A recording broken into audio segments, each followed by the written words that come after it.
सिर्फ उसी सूरत मिल सकती हैं अगर रियासत लोगों के रास्ते से हट जाए और आपके और हमारे ये बच्चे बच्चियां जिनकी आंखों में ख्वाब हैं, जो कॉलेजों स्कूलों से निकलते हैं और नए कारोबार शुरू कर सकते हैं, उनको मौका दिया जाए कि वो नए कारोबार करें। यानी रियासत का काम कारोबार करना नहीं, बल्कि बच्चों की उमंगों पे, नौजवानों की उमंगों पे पूरा उतरने के लिए उनके रास्ते से हटना है।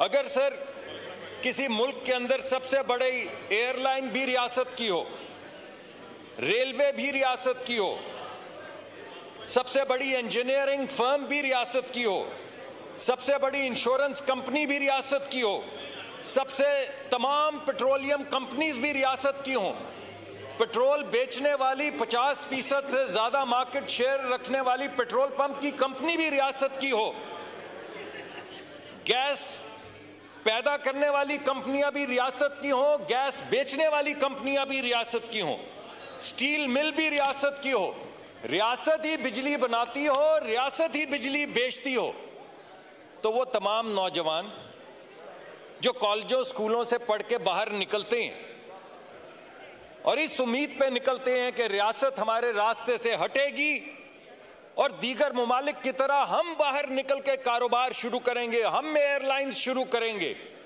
हम पेट्रोलियम के पंप लगाएंगे, हम बाहर जाके गैस की कंपनियों की खरीदो फरोख्त करेंगे। अगर ये नहीं होगा तो लोगों की आंखों से तो आप उम्मीद छीन लेंगे ना नौजवानों की। वो तो फिर रियासत की तरफ ऐसे हाथ उठा के देखेंगे, लाओ नौकरी दो, मुझे नौकरी दो।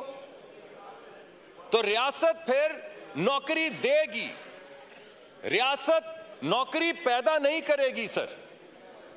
इस वजह से इस वक्त जो हुकूमत का बेंट है वो ये है कि रियासत लोगों के रास्ते से हट जाए और रियासत उन तमाम लोगों को, आपके हमारे बच्चे बच्चियों को, उनको ये मौका फराहम करे कि ये स्टेट ओन्ड एंटरप्राइजेस जो खजाने पे सांप बन के बैठी हुई हैं, ये हटें और लोग प्राइवेट सेक्टर के अपना अपना कारोबार करें। सर हम सर 2014 से अगर मैं गिनना शुरू करूं तो 5,598 बिलियन रुपए का नुकसान स्टेट ओन्ड एंटरप्राइजेस में कर चुके हैं।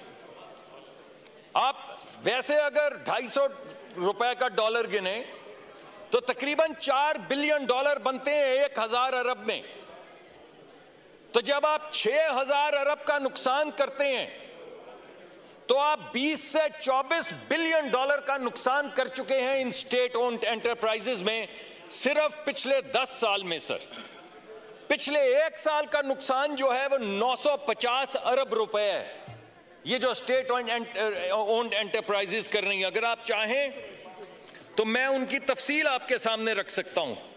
आपको मैं बता सकता हूं कि स्टील मिल ने कितना नुकसान किया, पीआईए ने कितना नुकसान किया, नेशनल हाईवे अथॉरिटी ने कितना नुकसान किया। यह नुकसान किसका हो रहा है सर?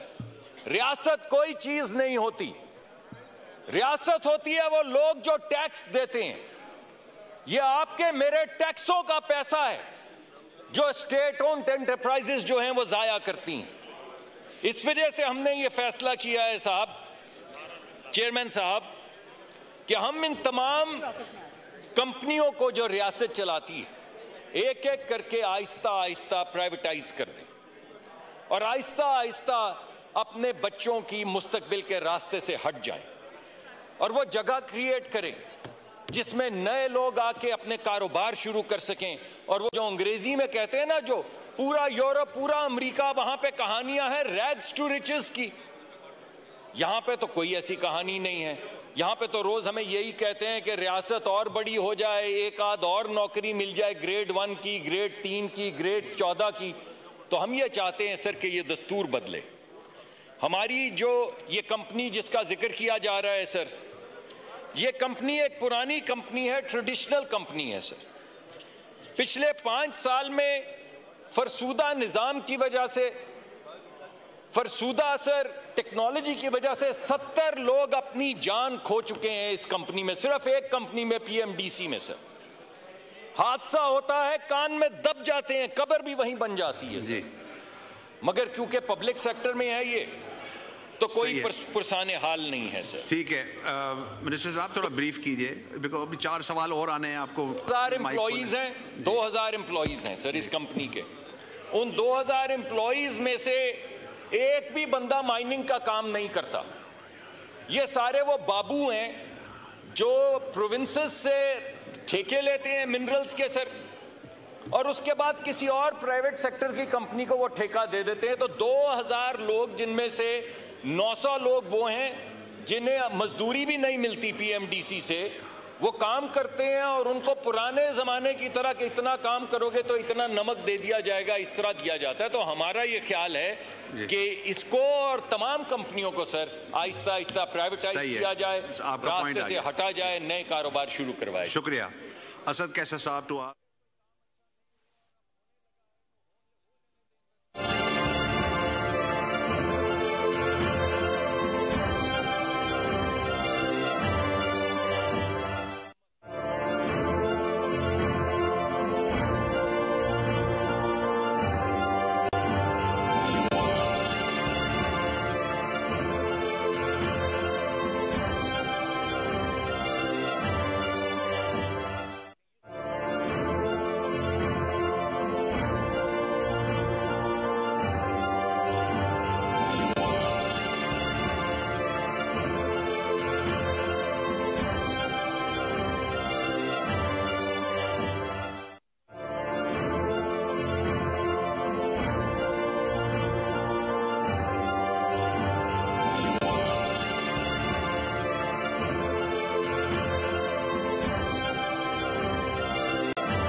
मेरी तरफ उठाएंगे, आपकी तरफ उठाऊंगा, 4 मेरी तरफ उठेंगी सर।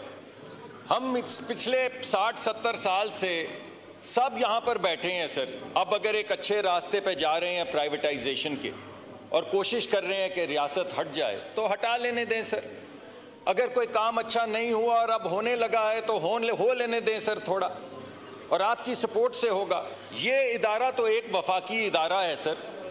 किसी ने ये नहीं कहा कि सूबाई हुकूमत अपने इदारे जो हैं उनको प्राइवेटाइज करे। मिनरल्स का महकमा बुनियादी तौर पे उसकी जो जुरिस्डिक्शन है वो सूबों के पास है सर। सूबे अपनी कंपनियां बनाएं सर, सूबे अपनी कंपनियां प्राइवेटाइज करें या सूबे अपनी कंपनियां अपने पास रखें, ये सूबों की स्वाबदीद है। हमारा नुक्ता नज़र और हमारा तो इस वक्त मसला जो है वो एक सिर्फ वफाकी सतह के ऊपर एक कंपनी से है जो सूबों से लीजेस ले लेती है और फिर उसको आउटसोर्स कर देती है। इसमें कोई वैल्यू एडिशन नहीं है सर। इस वजह से सर सूबों को पूरा हक है। हमारी तो गुजारिश उनसे भी ये होगी कि वो भी प्राइवेटाइज कर दें, मगर अगर वो चाहें सर और उनकी स्ट्रैटेजी में ये ना हो तो हर सूबा आज़ाद है कि वो अपनी कंपनी अपने पास रखे, उसको प्राइवेटाइज करे या ना करे सर। ठीक है, शुक्रिया। एक कमेटी बनाई जो